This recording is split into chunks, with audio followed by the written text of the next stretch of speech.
நீங்கள் பார்த்துக் கொண்டிருப்பது உங்கள் விஜய். ஜெயந்தி, வர்ற வழியில ஒரு சம்பவம் நடந்துச்சு. அதை நீ சொன்னா எப்படி எடுத்துக்கோன்னு எனக்கு புரியல. என்ன விஷயங்க?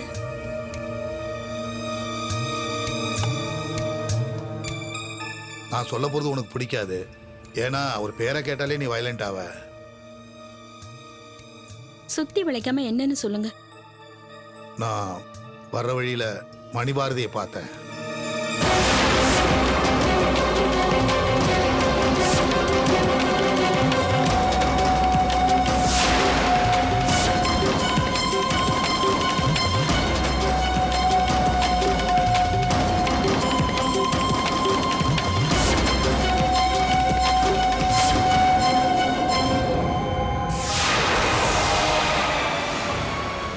இல்ல ஜெயந்தி, எதேச்சே அவரை பார்த்தேன். பார்த்தோன்னே பேசாம வர முடியல. அதான் நானா போய் அவர்கிட்ட நேரா பேசினேன்.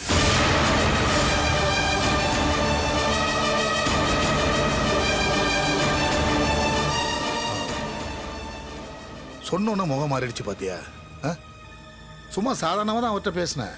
முதல்ல என்னை இன்ட்ரோடியூஸ் பண்ணிக்கிட்டு என் ஒய்ஃப் உங்க காலேஜில் தான் படிச்சாங்கன்னு சொன்னேன்.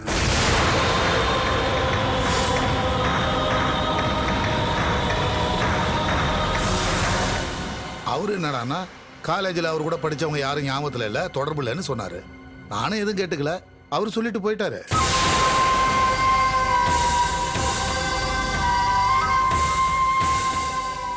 இன்னைக்கு உங்க முன்னாடி வந்தவரு நாளைக்கு அத்தை முன்னாடி வந்து நின்னா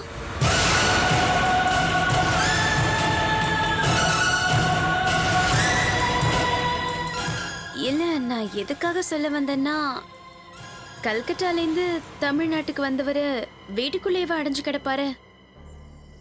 ஏதாவது ஃபங்க்ஷன் மீட்டிங்னு இப்படி கலந்துக்க வரும்போது அத்தைய பார்த்துட்டா அப்பா நீங்க பார்த்ததுக்கே இவ்வளவு டென்ஷன் ஆயிட்டாங்க. ஒருவேளை அவங்க முன்னாடி வந்தா எவ்வளவு டென்ஷன் ஆவாங்க. கொஞ்சம் முன்னெச்சரிக்கையா இருக்கலாம்னு சொல்ல வந்தேன்.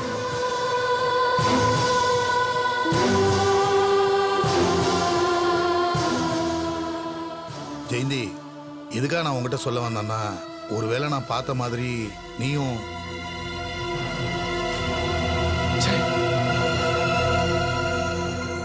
ஏன்பா, உங்களுக்கு தான் அம்மாவை பத்தி நல்லா தெரியும்ல. அவர் பேரை கேட்டதும் அம்மா டென்ஷன் ஆவாங்கன்னு தெரிஞ்சிருந்தோம். அவரை பார்த்தத நீங்க எதுக்கு அம்மா கிட்ட சொன்னீங்கப்பா?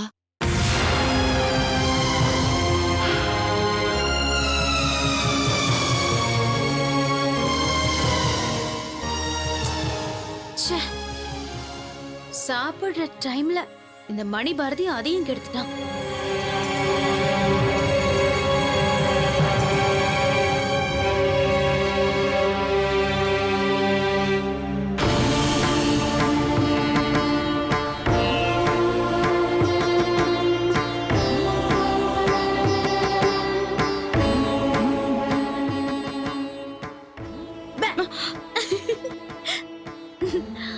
என்ன ஜெயந்தி, மத்தியானத்துல இருந்து பயங்கர மூட் ஆஃபா டென்ஸ்டா இருக்கு போல இருக்கு.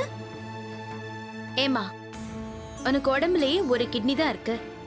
இப்படி எப்ப பாரு டென்ஷன் ஆயிட்டே இருந்தேன்னா உடம்பு என்னத்துக்கு ஆகுறது? Relax, it's okay. மணி பாரதிங்கிற ஜீனியஸ ஓ முட்டாள் புருஷன் எதேச்சியா மீட் பண்ணதா சொன்னாரு. ஆனா எனக்கு என்னமோ நம்பிக்கை இல்ல.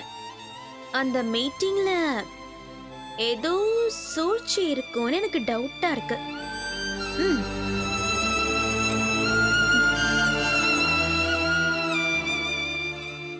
அந்த மணி பாரதி பிளான் பண்ணி உன் புருஷனை மீட் பண்ணி இருந்திருக்கலாம்ல. இன்னைக்கு யதார்த்தமா மீட் பண்ற மாதிரி மீட் பண்ணி நாளைக்கு இதே மாதிரி இன்னொரு மீட்டிங் வச்சு அவங்க ரெண்டு பேரும் இன்ட்ரோடியூஸ் ஆயிடலாம். அவங்க மனசுல இருக்கிற எல்லாத்தையும் ஷேரிங் பண்ணிக்கலாம். ஏன் ஜெயந்தி, இப்படி ஒரு ஐடியா அந்த மணிபாரதி மனசுல இருந்தா நீ என்ன பண்ணுவ? ஆ? என்ன வேணாலும் நடக்கட்டும், எல்லாரும் எல்லாத்தையும் தெரிஞ்சுக்கிட்டோம். அட்லீஸ்ட் அதோட உன்னோட கேம் முடிஞ்சிரும்ல. யா யா யா யா என் கேம் ஓவர், அதோட உன் கேமும் ஓவர். இந்த குருஷேத்திர பூமியில அர்ஜுனனோட அம்பு பட்டு கர்ண சாவான்னு தெரிஞ்சதும் கர்ண தான் மகன்னு குந்தி தேவியால சொல்ல முடியாம தினம் தினம் தவிச்சா. அதே நிலைமைதான் ஜெயந்தி உனக்கும். ஒன்னு சொல்லட்டுமா? அந்த பரமாத்மாவே நினைச்சாலும் இந்த ஆத்மாவை வேதனையிலிருந்து காப்பாத்த முடியாது.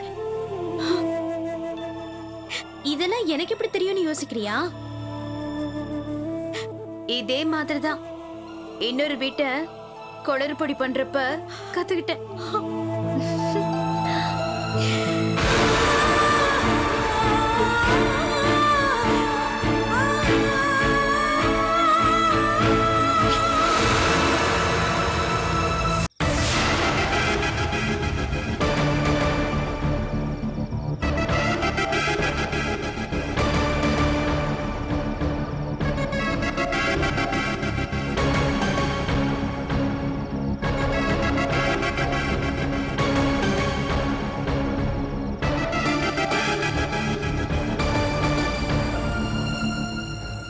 பிரியா, ஆ? காரணமே இல்லாம அம்மாவை எதுக்காக நீ இப்படி வேதனைப்பட வைக்கிற?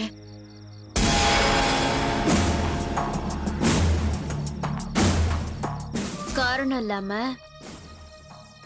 யாரும் யாரையும் வேதனைப்படுத்த மாட்டாங்க.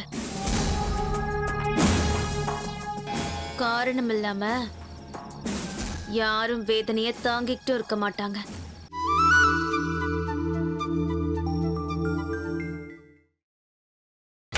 நீங்கள் பார்த்துக் கொண்டிருப்பது உங்கள் விஜய். இங்க பாரு பிரியா, நீ என்ன வேணாலும் பண்ணு, கொல்லணும்னு ஆசை இருந்தா கொல்லு, ஆனா அம்மாவை விட்டுடு. இங்க பாரு, நீ இதுக்கப்புறமும் இதே மாதிரி பண்ணிட்டு இருந்த அப்புறம் நான் சொல்ல வேண்டியவங்க கிட்ட சொல்ல வேண்டியது இருக்கும். ஆ? எப்படி எப்படி என்ன சொன்ன? ஆ? என்னடி, என்னையே மிரட்டுற அளவுக்கு வந்துட்டியா நீ? மவளே, அந்த அளவுக்கு உனக்கு தைரியம் வந்துருச்சா? யார்கிட்டடி சொல்லுவ? யார்கிட்டடி சொல்லுவ? சொல்லுடி பிரியா, விடு பிரியா. யார்கிட்ட போய் சொல்லுவ? யார்கிட்டடி சொல்லுவ?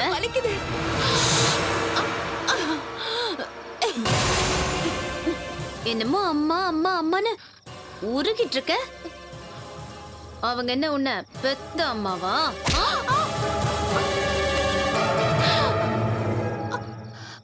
அவங்க பெத்த பொண்ணோட வாழ்க்கைக்கு நீ இடைஞ்சலா இருக்க கூடாதுன்னு தான் உன்னை இந்த வீட்டு வேலைக்காரியா கூட்டிட்டு வந்திருக்காங்க.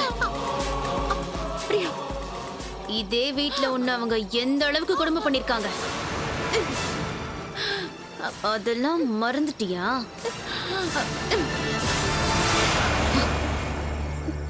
என்னமோ 10 மாசம் சுமந்து பெத்த அம்மா மாதிரி பறிஞ்சு பேசுற. அம்மா முகமே பார்க்காத எனக்கு. நான் அவங்கள அம்மாவா நினைச்சுதான் பாசம் காட்டுறேன். ஆ, இப்ப சொன்ன பாரு, இதான். எதுக்கு தாண்டி? இதுக்குதான்.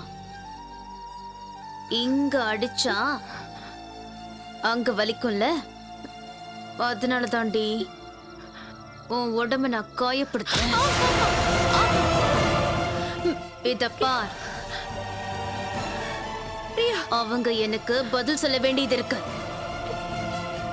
அவங்க சொல்லி முடிக்கிற வரைக்கும் நான் உன்னை டார்ச்சர் பண்ணிக்கிட்டே தான் இருப்பேன். அது கண்டினியூ ஆயிக்கிட்டே இருக்கும். நீதான் பெரிய பக்தியாச்சே. விரதம் இருந்து வேண்டுதல் செஞ்சு நீ அவங்கள காப்பாத்தலாம்னு நினைச்சாலும் என்கிட்ட இருந்து தப்பிக்கவே முடியாது. இது பார்,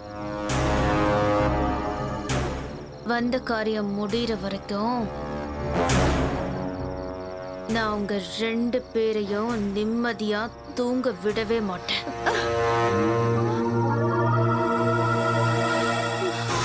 ஏய், என்ன சொன்ன? என்னடி சொன்ன? என்னடி சொன்ன? நான் ஒண்ணுமே சொல்லல. சொல்லலையா? சொல்லலையா? ஏன்டி சொல்லல? சொல்லு சொல்லு. உண்மையிலே நான் ஒண்ணுமே சொல்லல.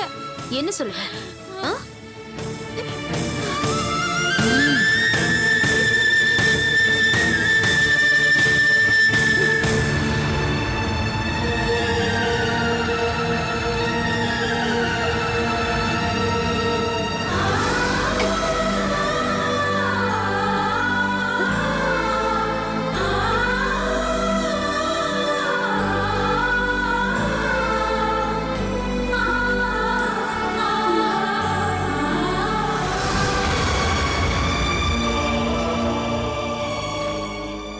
ஜெயந்தி, ஜெயந்தி, எதுக்கா அந்த ஆள் பேரை சொன்னா இவ்வளவு எமோஷனல் ஆவற?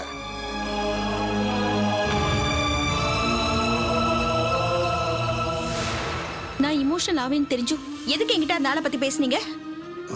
இல்ல ஜெயந்தி, எதாச்சும் நான் அவரை பார்த்தேன். அது சொன்னதுக்கு நீ ஏன் இவ்வளவு டென்ஷன் ஆவற? ஒருவேளை நீ அவரை நேரா சந்திக்க பார்த்தா அதான். சரி, தப்புதான், என்ன மன்னிச்சிரு.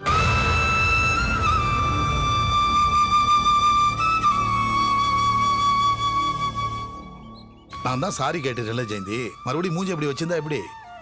இது நாள் வரைக்கும் அந்த ஆளோட பேரை சொல்லி உன்னை ஏதாவது நான் டென்ஷன் பண்ணியிருக்கேனா?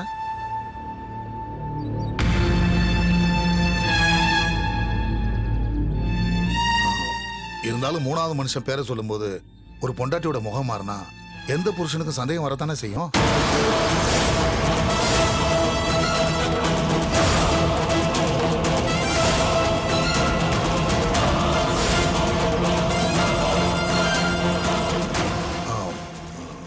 அப்படி ஒரு சந்தேகம் வந்தா அதை கிளியர் பண்ண வேண்டியது உன்னுடைய பொறுப்பு தானே.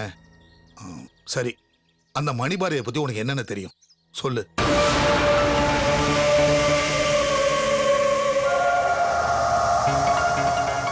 என்ன பத்தின எல்லா விஷயமும் உனக்கு தெரியல ஜெயந்தி. அது மாதிரி உன்னை பத்தின எல்லா விஷயமும் எனக்கு தெரிஞ்சாகணும். என்ன நடந்துச்சு சொல்லு.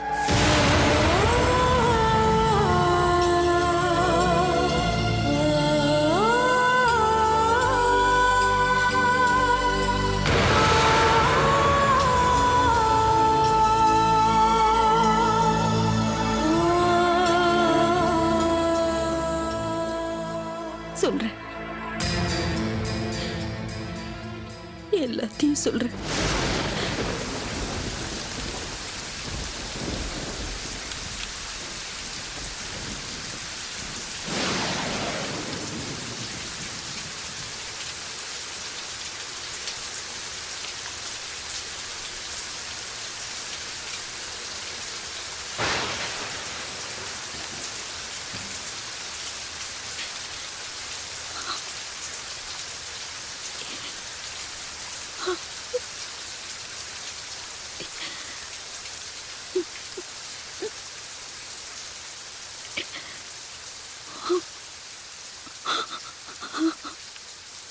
எனக்கு ஒரு க்ளோஸ் ஃப்ரெண்ட் சாதனான்னு இருந்தா. காலேஜ்ல நாங்க 2 பேரும் எப்பவும் ஒன்னாதான் இருப்போம். எல்லாரும் எங்களை ட்வின்ஸ் தான் நினைப்பாங்க.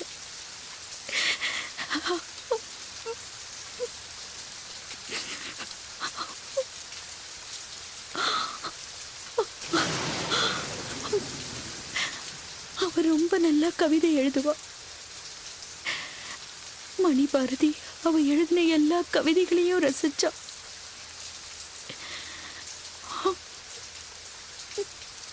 என்ன காலேஜில் லவ்வா? ஆமாங்க, ஆனா அந்த காதல் அளவுக்கு மீறி போயிடுச்சு. அவ அம்மாவாயிட்டா.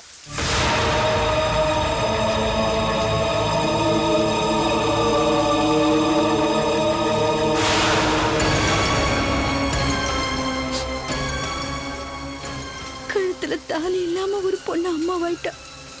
இந்த சொசைட்டில பட வேண்டிய அவமானம்.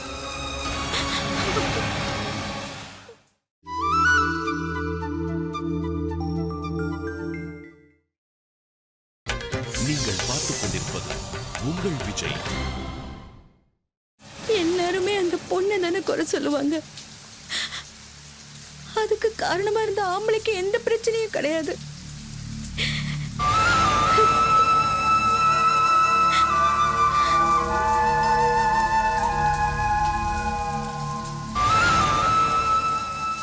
அவ அம்மா ஆயிட்டான்னு தெரிஞ்ச உடனே அவ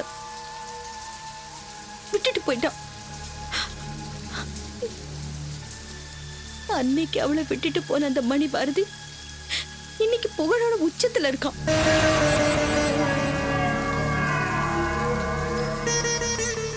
அப்போ அந்த சாதனாவோட நிலைமை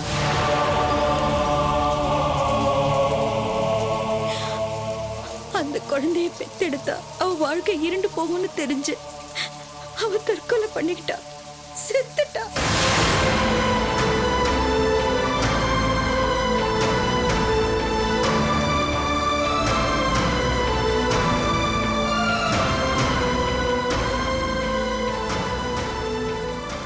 அவ செஞ்சது சரிதாங்க. ஆனா ஒரு விஷயத்தை அவ செய்யாம விட்டுட்டா. சாகறதுக்கு முன்னாடி அவளை ஏமாத்துற அந்த மணி பாரதியை கொன்னுட்டு அவ செத்துருக்கணும்.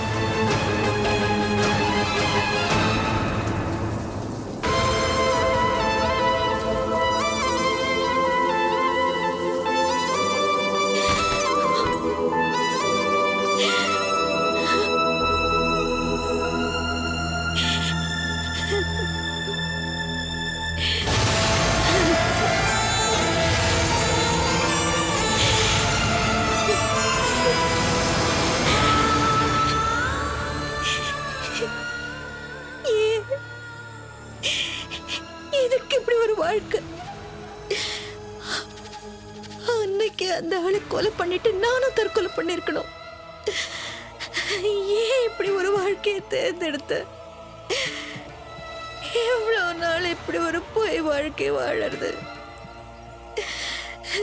என்னால முடியல முடியல.